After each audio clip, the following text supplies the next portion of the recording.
94.1 FM at 3WBC on the spectrum. Myself, Dougal, Austin, Jeremy Samson as well. Jeremy, that time of the week again, or that time of the show, I should say, because it's not weekly, it's fortnightly. That's right. They're a star. They're a star. We have a very, very big star with us. I believe so. Yes. Who have we got? Well, Dougal, we've got the lovely and the legendary Polly Samuel, a.k.a. Donna Williams. How are we, Donna? I feel like playing a trick on you and just going silent. Now, just for our listeners, Donna, so yes, you're a songwriter, an author, an artist. You've been an international speaker. You've written books. You've published. You have done it all. You're basically the original when it comes to the autism community. I'm pretty original. Pretty original.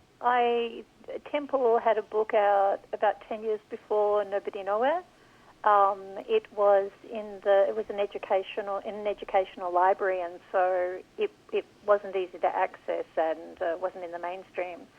So when Nobody Nowhere came out in 1991, it was the first book in the English language written by a person with autism that the mainstream public ever got to see. And it was in 1994 when I wrote the second one, which was Somebody Somewhere, and they were both international bestsellers in the mainstream book world. And that's when Temple's first book, which was called Emergence, got re-edited into Thinking in Pictures and came out in, I think, 1995. And then we were two authors out there in the mainstream. And the autism world was struggling to make sense of how can you have these two people who came from a background of being functionally nonverbal who are now speaking. Exactly. Speaking, writing, lecturing, kicking butt, being humorous. How can they do it all? That's right. And also we were so different from each other. The fruit salad that makes each of us autistic was so different that there was this big stereotype fight of, but which one's the real one? What's the real, And out of this came the digging up of Hans Asperger's old bones in German and bringing it off into English through Lorna Wing in the UK, who knew me and knew my books and was very trying to solve this mystery in a sense, autism mystery. Because autism was 4 in 10,000 people diagnosed at that time, before Nobody Nowhere. And by 1994, they brought Asperger's work into the English language, and the first people were starting to be diagnosed with Asperger's.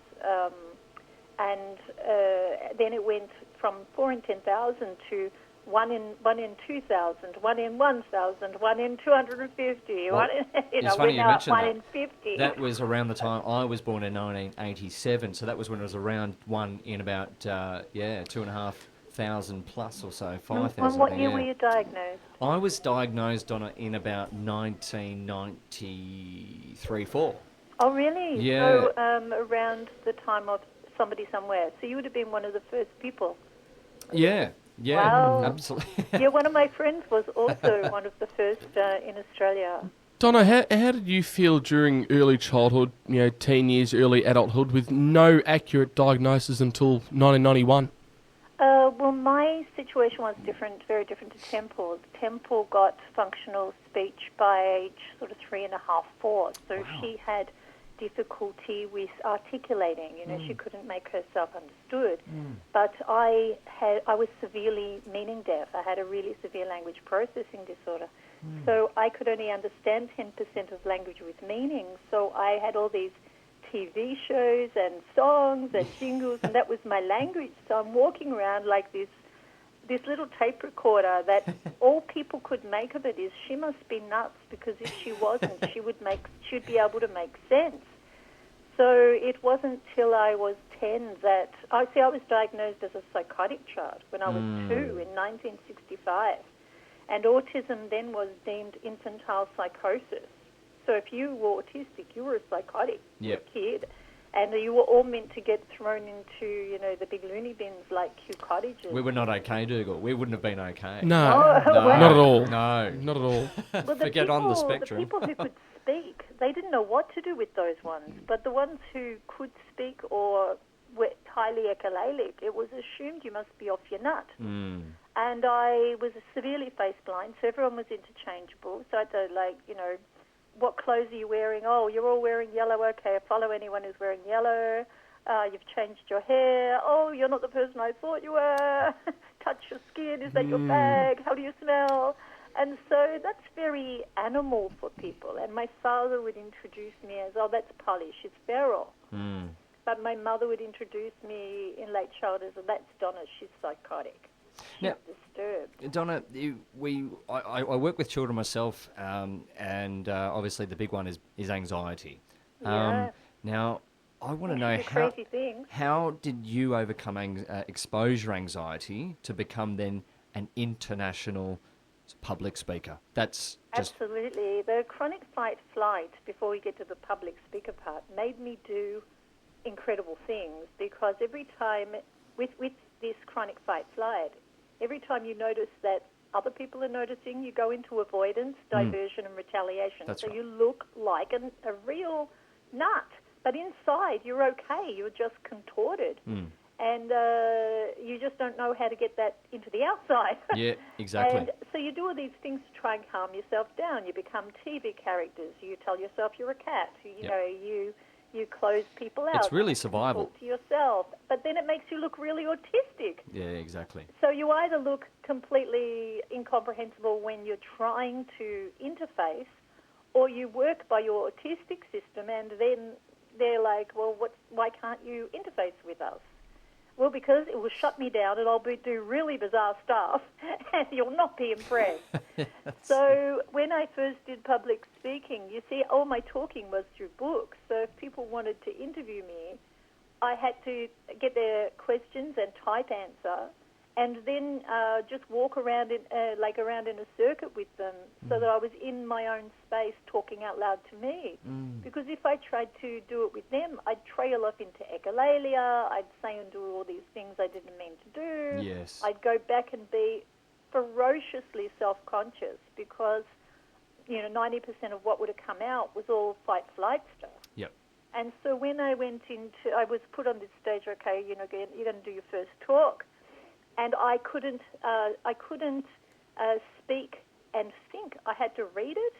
So I read everything, and I couldn't understand my own words. I just had to trust, because my processing was so shut down by anxiety and by overload from all the people gawping at me. And every time I looked up, I just had panic and snot and tears. I sat on the edge of the stage and I shook and I cried, and I kept getting back up defiantly and going and reading again. And at the end of this, everyone just stood in respect, and I was so shocked that the non-autistic world that was so about appear and so not about being, Exactly. that is so about self in relation to other and getting in your face, and not about being in your own space.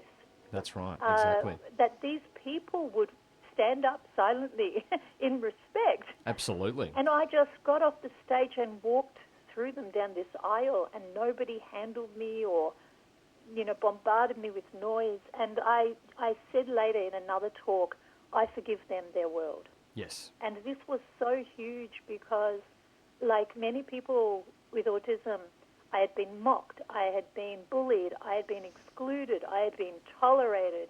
That's the good side. Yeah, that's exactly right. Yes. And to get to a point where you are bigger than the fear of that world and its foreignness and its how overwhelming it is on a processing level, and the belief that they will never see you as equal, they will never accommodate your reality, and they, the non-autistic world proved that, well, at least those who wanted to understand that and could come to the party, and that they really were capable of it, and that gave me great faith that world was worth talking to. And Donna, you, I think for a lot of our listeners who don't perhaps know that you also have had to deal with post-traumatic stress disorder and dissociative identity disorder as well, but you did manage to find a wonderful husband in Chris, who also has autism. So how did you meet, and how has that impacted on your life? I had a lot of early carers because I was born to somebody who was an alcoholic and very attachment disordered, and so her behaviour was someone who couldn't stand closeness and certainly couldn't stand me. Yeah. And it's okay. I believe that she's got some Aspie going on in there as well, and I think it's important to say there's Aspie with baggage and there's Aspie without baggage. Absolutely. She was born to alcoholics and really dysfunctional people. You weren't going to get a miracle out of that. Yeah. But the good side, I guess, of it was that it threw me into the hands of really beautiful people in my first 4.5 years.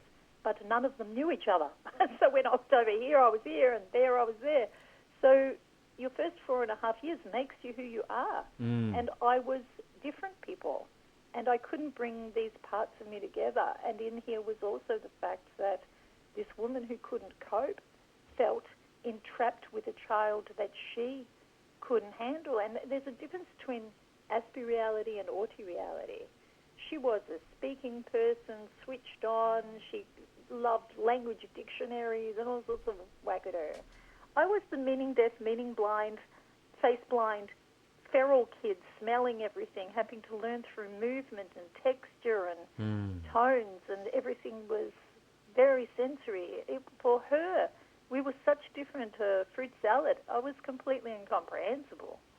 And I guess the foundations of both tore me in two different directions. One was, here we go, chronic. It increased the chronic fight-flight, but also PTSD just sends you down the rabbit hole all Absolutely. the time. But the other side still had those foundations. So when I met Chris, he came down the stairs in this friend's house, and from the moment he sat on the sofa, remember, he struggled with simultaneously processing self and others, and I had only just got the ability to process that when I was 32. Yep. So I used to go all self, no other, all other, no self, all self, no other, and talk at and in front of, but not with, and all the usual autism spectrum stuff. And so Chris was a lighter version of this, and he came down and he sat on the sofa. And from the moment he sat there, something in me just said, oh, I'm home. And I just felt so relaxed. Level and I of comfort. thought, you're a cat. Yeah. And I'm a cat with a cat.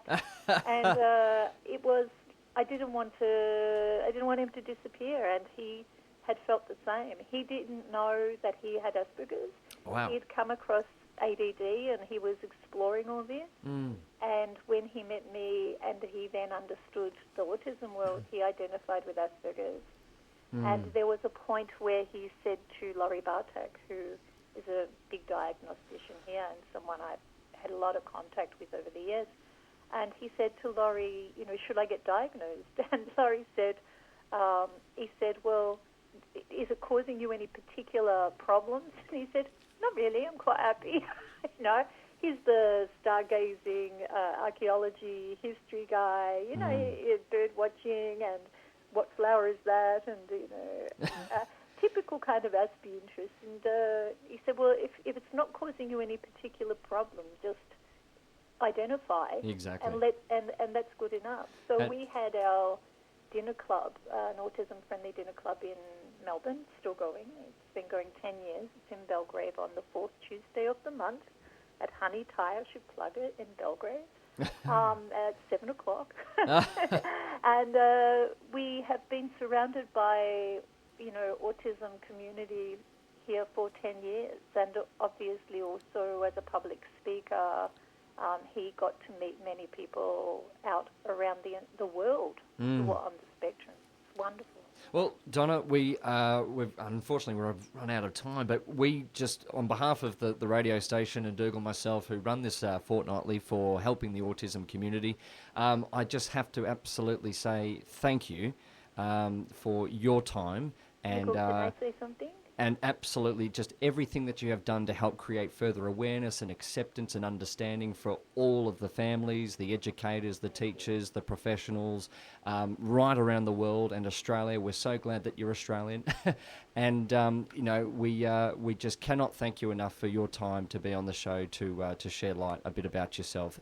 Donna Williams, you are a legend. I want to share something back. Yes. I want to say the autism world gave me belonging. It allowed me to forgive so much pain, and it gave me a great sense of purpose. And as you know, and I know, I was diagnosed with metastatic breast cancer in September, and this will probably be my last year, and I would like to also take the opportunity to thank the autism community. We thank you so much again, Donna. You're an inspiration. Thank you very much for everything you have done, and we wish you all the very best in just being happy with every day of your life, with whatever time that you do have left. Thank you so much again, Donna. Thanks for the opportunity for the tribute.